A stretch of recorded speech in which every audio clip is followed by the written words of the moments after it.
What 2 letters have we learned this week? Yes, the letter sounds S and A. Today we are learning the letter sound T. Watch me write the letter sound T. Now you write the letter T in the air with your finger. Check with your friend next to you to see if they are doing the same. Show your friend how to write the letter sound T in the air. What is this a drawing of? Tin. Yes, it is a tin.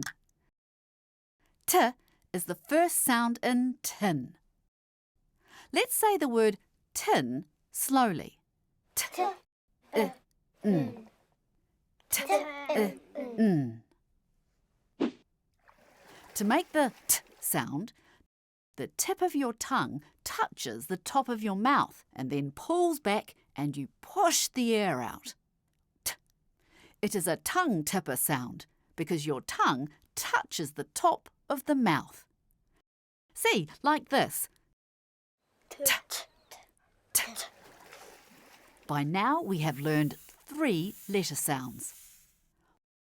What sounds do they make? S, A, T. We can put these letter sounds together to make words. A and T, at. S and at, sat. Let's read the 2 words we have made together from these 3 letters. At. Sat. Well done!